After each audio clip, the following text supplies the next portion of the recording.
بسم اللہ الرحمن الرحیم۔ عزیز طلباء، آج ہم نے سبق کاہلی کا آغاز کرنا ہے۔ سبق کاہلی کے مصنف سر سید احمد خاں ہیں۔ سر سید احمد خاں 1817 عیسوی میں پیدا ہوئے اور 1898 عیسوی میں انہوں نے انتقال کیا۔ سر سید کے مرث اعلیٰ شاہ جہاں کے عہد میں ہندوستان آئے تھے۔ مغلیہ دربار کے بڑے عہدوں پر فائز رہے۔ سر سید نے رواج زمانہ کے مطابق تعلیم پائی۔ سب سے پہلے عدالت میں بطور سر رشتہ دار کام کیا، پھر ترقی کر کے منصف ہو گئے، یعنی جج بن گئے۔ سرکاری ملازمت کے باوجود سر سید مسلمانان ہند کی اصلاح کے لیے برابر کوشاں رہے۔ انہوں نے پہلے ایک انگریزی اسکول مراد آباد اور غازی آباد میں کھولا۔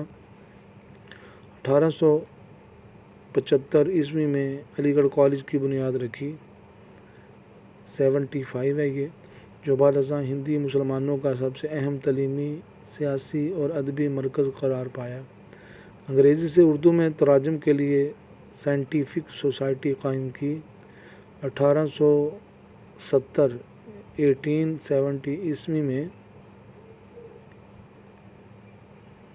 علمی و ادبی رسالہ تہذیب الاخلاق جاری کیا۔ اس رسالے کی پروردہ نسل یعنی یہ رسالہ پڑھ کر پروان چڑھنے والی جو نسل ہے، اس نے ہماری اجتماعی زندگی پر گہرے اثرات ڈالے۔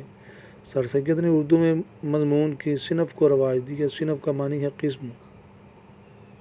خود کثرت سے مضامین لکھے اور اپنے رفقا رفیق کی جمع ہے، دوستوں سے قومی، تعلیمی، مذہبی، اخلاقی موضوعات پر مضامین لکھوائے۔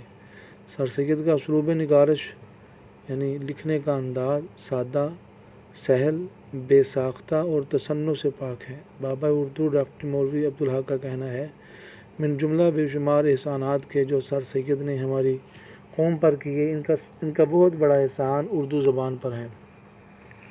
انہوں نے زبان کو پستی سے نکالا، انداز بیان میں سادگی کے ساتھ وسعت پیدا کی، سنجیدہ مضامین کا ڈول ڈالا یعنی رواج دیا، سنجیدہ مضامین کو عام کیا، جدید علوم کے ترجمے کرائے، بے لاگ تنقید اور روشن خیالی سے اردو ادب میں انقلاب پیدا کیا۔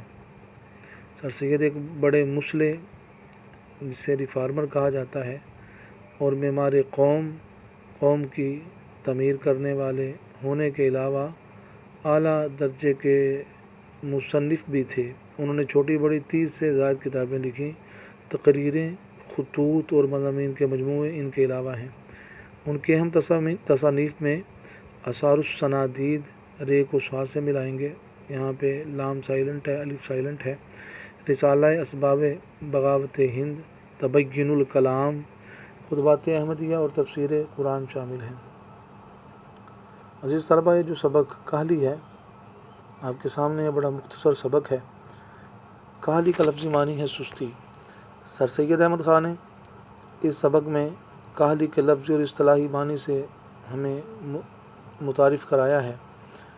نمبر 2، اردو مضمون نویسی کے ابتدائی اسلوب سے آگاہ کیا ہے۔ نمبر 3، سر سید احمد خاں کی تحریروں میں موجود مقصدیت سے روشناس کرانا ہے۔ چوتھا، اس کا سبق کے پڑھنے کا جو مقصد ہے وہ امت مسلمہ کے زوال کے ایک اہم سبب سے آگاہ کرنا ہے۔ اس سبق کی باقاعدہ ہم ریڈنگ کر رہے ہیں۔ یہ ایک ایسا لفظ ہے جس کے معنی سمجھنے میں لوگ غلطی کرتے ہیں۔ لوگ یہ سمجھتے ہیں کہ ہاتھ پاؤں سے محنت نہ کرنا، کام کاج، محنت مزدوری میں چستی نہ کرنا، اٹھنے بیٹھنے چلنے پھرنے میں سستی کرنا کاہلی ہے، مگر یہ خیال نہیں کرتے کہ دلی قوہ کو بیکار چھوڑ دینا سب سے بڑی کاہلی ہے۔ ہاتھ پاؤں کی محنت اوقات بسر کرنے اور روٹی کما کر کھانے کے لیے نہایت ضروری ہے۔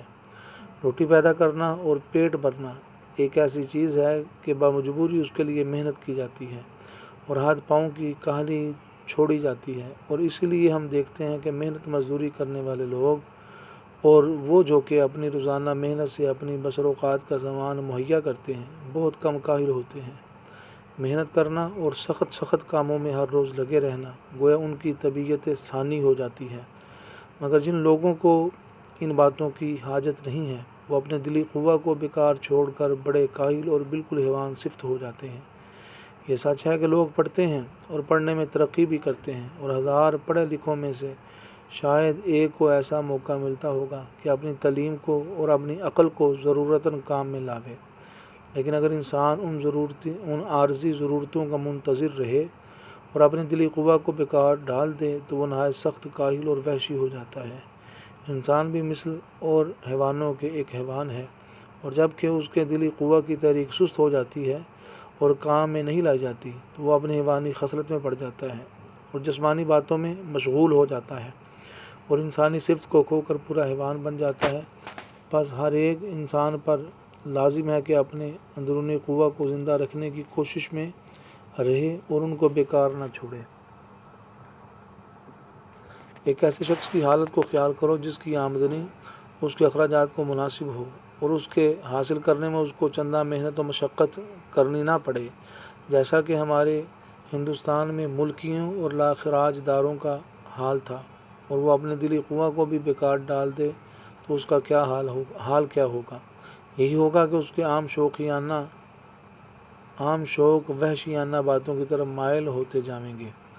مزیدار کھانا اس کو بہت پسند ہوگا، قمار بازی اور تماش بینی کا عادی ہوگا، اور یہی سب باتیں اس کے وحشی بھائیوں میں بھی ہوتی ہیں۔ البتہ اتنا فرق ہوتا ہے کہ وہ پہواڑ، بد سلیقہ وحشی ہوتے ہیں اور یہ ایک وزادار وحشی ہوتا ہے۔ ہم قبول کرتے ہیں کہ ہندوستان میں ہندوستانیوں کے لیے ایسے کام بہت کم ہیں جن میں ان کو قوائے دلی اور قوت عقلی کو کام میں لانے کا موقع ملے، اور برخلاف اس کے اور ولایتوں میں اور خصوصاً انگلستان میں وہاں کے لوگوں کے لیے ایسے موقع بہت ہیں، اور اس میں بھی کچھ شک نہیں کہ اگر انگریزوں کو بھی کوشش اور محنت کی ضرورت اور اس کا شوق نہ رہے جیسا کہ اب ہے تو وہ بھی بہت جلد وحشت پنے کی حالت کو پہنچ جائیں گے۔